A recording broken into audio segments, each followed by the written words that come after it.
Rob, tell us a little bit about Just Love Coffee. You guys have quite the mission. Yeah, so I started it in '09 at kind of the middle of my adoption process with two of my daughters who adopted from Ethiopia. And I just saw that there was a real need for adoptive families to be raising money to, subsidize the costs of adoptions. And I always wanted to get into coffee roasting. And so I created this business model where adoptive families could sign up and create their own URL on the justlovecoffee.com website, and they could push that URL out to their supporters, and they would receive $5 a bag for every bag of coffee that was sold through their unique URL. I don't know if you've heard of the E-Myth by Michael Gerber, but Michael talks about this entrepreneurial seizure that we all go through as entrepreneurs, right? It's that point in time where we say, I've got to start this business. Tell me about your entrepreneurial seizure, though, on what made you kind of marry these two things together. Well, I grew up in the coffee business. My dad owned a B2B coffee business where he would service offices, restaurants, and the like with coffee and allied products. And so I really wanted to get into the creative side. I was actually an audio engineer in Nashville for 7 years prior to me getting into the coffee business. And so when I decided to leave, I went on to the family business. I really wanted to get into roasting, but the roasting aspect of the office coffee just did not work. It's a pennies business. And I really wanted to get more into the craft side of the coffee. So I already had this passion to roast coffee. I just didn't know how that was going to manifest itself. And so when we went through the adoption process, I came up with this idea, and there was no hesitation. I mean, I was full speed ahead. I made out my business model. I found a web programmer to program the back end, and I was full steam ahead. Wow, Rob, you're such an inspiration because, for so many reasons, but the first thing that comes to my mind is there is so many entrepreneurs out there that are afraid to get into a business where it's such a competitive landscape. Sure. How many people told you, Rob, you're crazy, you're getting in the coffee business? Well, it wasn't so much that I was crazy for getting in the coffee business. It was I was crazy for giving so much money away while getting into the coffee business. How are you going to make a profit by giving $5 of a $13 bag? But I did my math. I did my homework.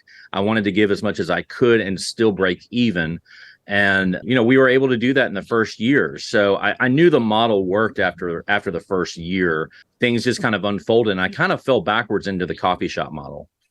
So tell me, how did that start? How did that happen? So I rented a little 800 square foot space for my original roasting facility.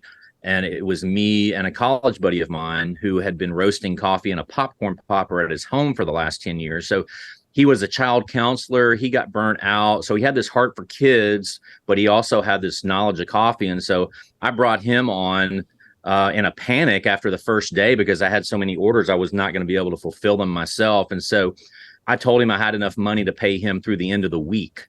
Could you just come and help me? And so he did. The running joke is, like 14 years later, I still tell him I have enough money to pay him through the end of the week. But yeah, he's still with me. He's my roast master. But the way I fell into the coffee shop models, we outgrew that 800 square foot space. And so I moved into a 2,400 square foot space, but it was in an industrial area. It was not retail. Mm-hmm. But word got around that, in this little small town of Murfreesboro, just outside of Nashville, population probably 100,000. There was this little company that was roasting specialty coffee. And so people would walk in the front door and not just buy beans, but ask if there were cups of coffee they could buy. Could I get a cup of coffee? Could I get a latte? Mm-hmm. And so 6 months after moving into that larger facility, I was like, you know what? We should just open up a coffee shop here. I really don't need the revenue. So to sustain the business. So I'll just hire one barista. I built a coffee bar around the roaster and put up a chalkboard menu, opened with no fanfare. It was November of 2011, and it just kind of went from there. It was kind of an organic growth. Wow. And did you start with an online presence as well around the same time? Yeah, I mean, the whole business model was online exclusively before I opened up that coffee shop. So we were selling coffee all over the US through e-commerce. When the opportunity presented itself for me to start the coffee shop, I thought, well, that's a good addition. We'll just do that. I didn't think anything of it. And it just took off. Like, people really loved it. And it was coffee only and no food. I think I had maybe some muffins and Hmm. uh, a few grab and go items, but yeah, it was just a simple little mom and pop coffee shop with no marketing. It was literally just opened the doors and it was word of mouth. And look at you now. You've been franchising since 2018. You Right. have 42 open locations with like another 40 in development. Is that right? That's correct. Okay. How did you do it? So I was approached by a couple of brothers that owned a food distribution company that the family business was a customer of. Well, they sold their business and they reached out to me and they said, Rob, man, we've been to your coffee shop, man. We really think we'd like to open something like that in Rome, Georgia. Would you be able to sit down and talk to us about franchising? So I thought, okay. So I sat down with them. We talked. I left the meeting and I started reading. And I started reading as much as I could on franchising.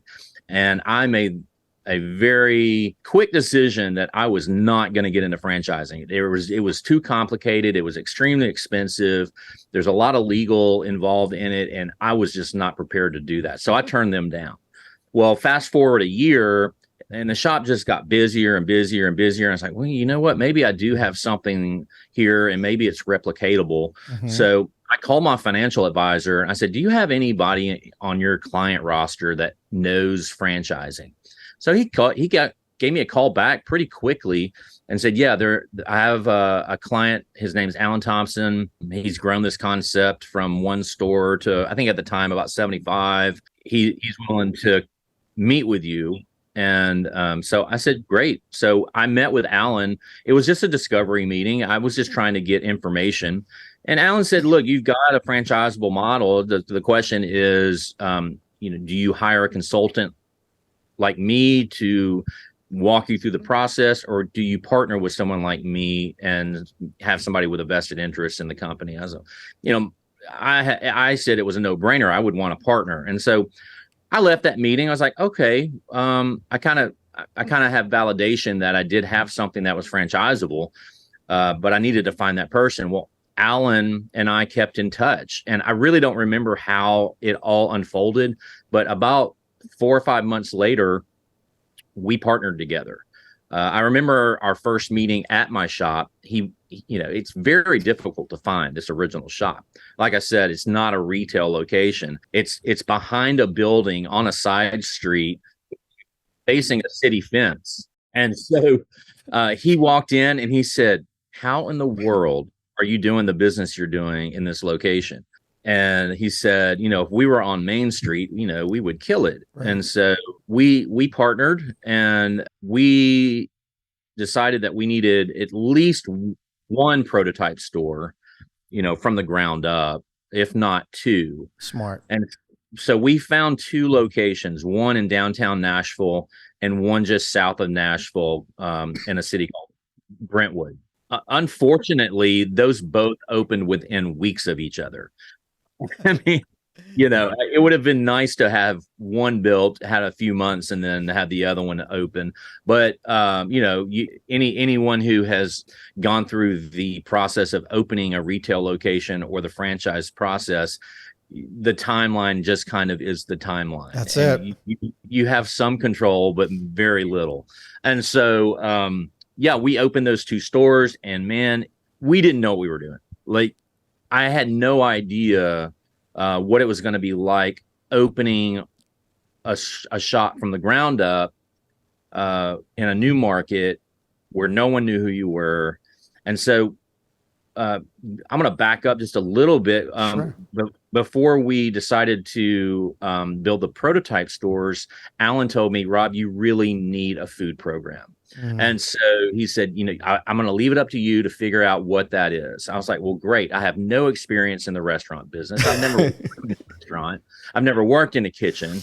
So I got together with my marketing director and a salesman from the family business. And I said, okay, guys, we've got to figure out the food. And so I just opened up Google Images and started just, researching food, restaurant food. And it needed to be something simple because A, I had no experience. We were all neophytes in this. Right. And B, I needed it to be cost effective from the construction and from the process of, cooking the food. Basically, I needed to be able to walk into that kitchen and be able to prepare the food myself. So we got together and I said, hey, guys, what if we did waffles? I mean, I can cook a waffle. Right. Like, no, we don't want to be like, a hotel breakfast kind of thing. Hampton Inn, what I mean? Yeah. And I was like, okay, fair enough. And so I started thinking about it and I said, guys, okay, I'm not talking about putting a waffle irons out on the front of house floor. Right. A waffle iron is pretty much a panini press. True. I said, what all could we cook in these waffle irons? And so we started coming up with these crazy ideas, a lot of bad ideas, but we whittled those down to some pretty decent ideas. Mm-hmm. So we started with cinnamon rolls, and then we went to an omelet, like breakfast burritos, sausage, egg, and cheese biscuits, something we call a bacon tater, where you just throw like 36 tots on the iron and throw cheese and bacon on it and cook it, and it molds into this crispy potato cake. And so we came up with the initial menu. The problem was we were cooking protein on a waffle iron that is built to cook batter. And so, we had the issue of grease buildup and cross contaminants from one food item to the next. And so I ordered waffle irons. I probably ordered $8,000 of waffle irons for each store. And, they worked pretty well doing one at a time. Well, I had the big idea that I'm going to blow up this grand opening at our first pilot store. So I advertised one free entree.